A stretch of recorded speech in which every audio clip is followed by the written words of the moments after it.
Man, we got to talk about Merab Dvalishvili versus Petr Yan last night. This is my official reaction to the fight. I watched it with my father. Pretty good fight card overall. 5 rounds of absolute domination for Merab Dvalishvili.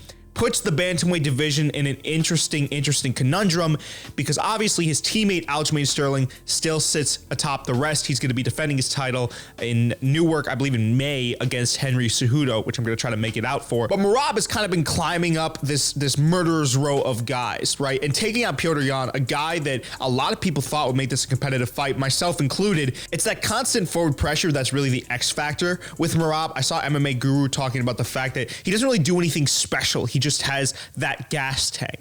And he actually set a record for takedowns attempted in a fight. And Guru had argued that he doesn't really do anything too special. In fact, he had set a record for incompetence. I would wholeheartedly disagree. I think the style that Merab brings to the octagon, he said this in his own post-fight interview, is a very challenging and new style. It's this pressure wrestling, cardio type style, almost like Cain Velasquez, where he's constantly just pressuring, pushing guys, and he's constantly trying to take them down. It doesn't even matter if he can control them on the ground, right? Petr Yan had some really great takedown defense that fight, and he's known for it, right? I think his takedown defense stat before this was 90%, which is ridiculous. But Merab was just putting this pressure and this pace on him where you don't even get the sense that Petr got really overwhelmed. It's just he didn't have the time to get his own offense going. One could almost argue that Merab has created this style that defies the laws and the rules of traditional MMA scoring. What we once thought would be an effective wrestler in there would be a guy that could, like a Khabib, that could take someone down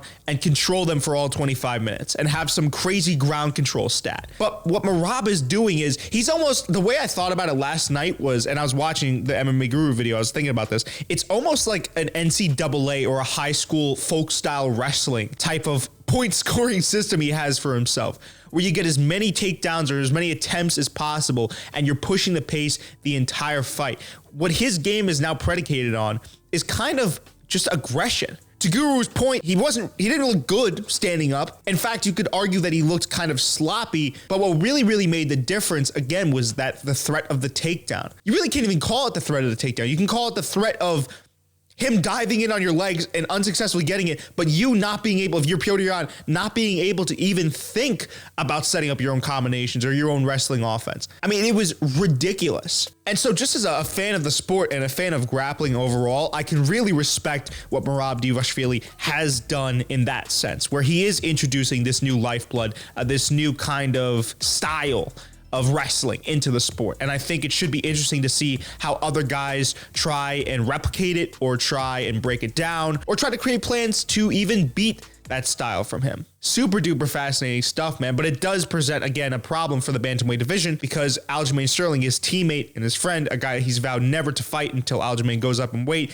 is sitting atop the weight class. So in that sense, I could understand why everyone's pissed at Merab. It's both considerate and super duper inconsiderate. It's considerate towards his friend Aljamain, his guy, that he's not going to try to challenge for the title, because if anyone could give Aljamain Sterling a challenge, it's certainly Merab. And I like the code that he follows, which a lot of gyms do follow, where if you train with a guy and you're really good friends with him, you're not going to fight him for the title, right? That's not an unheard of thing in the sport of MMA. Where it is inconsiderate is to the rest of the division. We need a guy now that can effectively step up and neutralize Merab, or else MMA Guru was right. He could kind of just be playing bodyguard to the rest of the division. Without further ado, guys, that's been the video for today. Thank you so much for tuning in. It has been your boy, the combat consultant, the soundboard god, Jacob Cooperman, and I'll see you in the next one.